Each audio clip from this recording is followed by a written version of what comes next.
ভাঙড়ে সাংবাদিকদের উপর তৃণমূলীদের হামলা, উত্তেজনা চরমে।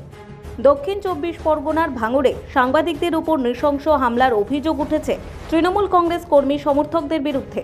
গতকাল অর্থাৎ বৃহস্পতিবার এক সাংবাদিকের উপর আক্রমণ হয় ভাঙড় কাঠের পুলের উপর।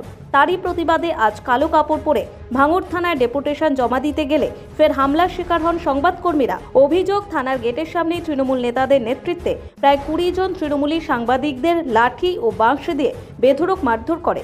হামলায় প্রায় 20 জন সাংবাদিক আহত হয়েছেন বলে জানা গেছে। হামলাকারীরা সাংবাদিকদের হাতে থাকা বিভিন্ন সরঞ্জাম ভেঙে দেয়। এই ঘটনায় সাংবাদিক মহলে তীব্র ক্ষোভের সৃষ্টি হয়েছে। ডিজিটাল মিডিয়া ফেডারেশনের সম্পাদক সাকিরুল ইসলাম জানান, গতকালকে আমাদের ডিজিটাল মিডিয়ার একজন সাংবাদিক রশিদ আমার পাশে দাঁড়িয়ে রয়েছে। গতকালকে সে ব্রিজের খবর করতে গিয়ে আক্রান্ত হয়। সেই নিয়ে আমরা গতকালকে কাশীপুর থানায় একটা লিখিত অভিযোগ দায়ের করি এবং আমাদের সংগঠনের পক্ষ থেকে আজকে আবার ভাঙড় থানাতে একটা আবেদনপত্র, একটা ডেপুটেশন জমা দিতে যাই এবং সেখানে আমরা ভাঙড় নতুন ব্রিজ থেকে আমরা প্রায় 20-22 জন সাংবাদিক মুখে কালো একেবারে কাপড় বেঁধে, যে গণতন্ত্রের উপর যেহেতু হামলা হয়েছে, সাংবাদিকরা হচ্ছে গণতন্ত্রের চতুর্থ স্তম্ভ, তাদের উপরে যেহেতু হামলা হয়েছে তাই গণতন্ত্রের উপর হামলা মনে করে আমরা নীরব প্রতিবাদ, একদম কালো দিন মনে করে কালো একেবারে মুখে কাপড় বেঁধে আমরা প্রতিবাদে করে সেখানে থানায় গিয়ে একটা ডেপুটেশন দেয়। থানা আমাদের ডেপুটেশন গ্রহণ করে। আমরা থানা আমাদের কথা দেয় যে যারা এই ঘটনায় যুক্ত তাদের বিরুদ্ধে ব্যবস্থা নেওয়া হবে। এবার থানা থেকে যেই বেরিয়ে আসছি ভাঙড় থানায়, একদম থানার সামনে কয়েকজন দুষ্কৃতী ছিল যাদের নাম হচ্ছে আহসান মোল্লা, রাজ্জাক খান, আসান, মোদাসের মোল্লা, রাজু পোদ্দার সহ আরও অনেকজন, প্রায় 20-25 জন। সেই সময় আমরা যখন ডেপুটেশন দিয়ে বার হই তখন আমাদের একদম থানার গেটের সামনে আমাদের উপর আক্রমণ চলে।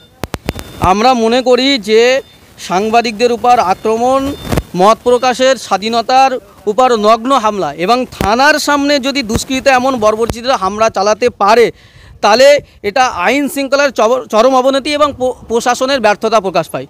যদিও পরে পুলিশ এসে তাদের হাত থেকে আমাদেরকে রক্ষা করে এবং তারপরে আমরা এই ঘটনারই আবার নতুন করে ভাঙড় থানার আবার লিখিতভাবে আমরা অভিযোগ জানাই। পুলিশ আমাদের অভিযোগ গ্রহণ করে, এই তার কাগজ আমাদের রিসিভ কপি। এবং পুলিশ যেহেতু এখনও দুষ্কৃতীরা সেই থানার আশপাশে ঘুরে বেড়াচ্ছে, সেজন্য পুলিশ আমাদেরকে ভাঙড় থানা থেকে আমাদের ভাঙড় 2 নম্বর ব্লক এই বিডিও অফিসের পর্যন্ত আমাদেরকে রেস্কিউ করে আমাদেরকে সেফ জোনে বার করে দেন। আমরা থানাকে ইতিমধ্যেই জানিয়েছি যে আমরা বলে দিয়েছি যে প্রশাসন অবিলম্বে প্রয়োজনীয় ব্যবস্থা গ্রহণ করবে, নাহলে আমাদের ডিজিটাল মিডিয়া ফেডারেশন যে সংগঠন আছে এই সংগঠনের পক্ষ থেকে আমরা বৃহত্তর আন্দোলন যাব। ইতিমধ্যেই আমরা রাজ্য কমিটিতে জানিয়েছি এবং আমাদের যারা লিগ্যাল সেল আছে লিগ্যাল সেলকে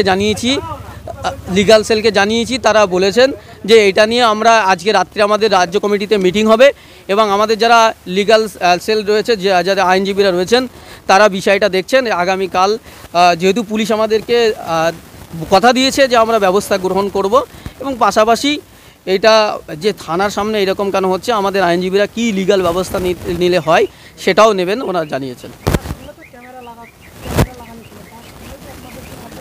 হ্যাঁ, আমরা তো পুলিশের কাছে এটা বলেছি যে যেহেতু থানার সামনে গেটের সামনে সিসিটিভি রয়েছে, সিসিটিভি দেখলেই আপনারা বুঝতে পারবেন কারা অপরাধী, চিহ্নিত করা একদম সহজ হবে। পুলিশ জানিয়েছে, আমাদের ভাঙড় থানার অ্যাডিশনাল ওসি তার সঙ্গে কথা হয়েছে, তিনি জানিয়েছেন যথোপযুক্ত ব্যবস্থা। ইতিমধ্যে এই ঘটনার বিরুদ্ধে বারুইপুর পুলিশ সুপারের কাছে অভিযোগ জানানো হয়েছে। পাশাপাশি মুখ্যমন্ত্রী মমতা বন্দ্যোপাধ্যায়ের হস্তক্ষেপ চেয়ে পশ্চিমবঙ্গ পুলিশের ডিজি, ভাঙড় থানার ওসি এবং জেলা প্রশাসনের কাছেও চিঠি পাঠানো হয়েছে। সাংবাদিকদের উপর একের পর এক আক্রমণের ঘটনায় ক্ষোভে ফুঁসছে সংবাদ মাধ্যম মহল। অভিযুক্তদের দ্রুত গ্রেফতার ও দৃষ্টান্তমূলক শাস্তির দাবিতে বৃহত্তর আন্দোলনের হুঁশিয়ারি দিয়েছেন ডিজিটাল মিডিয়ার সাংবাদিকরা। ব্যুরো রিপোর্ট, নিউজ দিগন্ত বার্তা।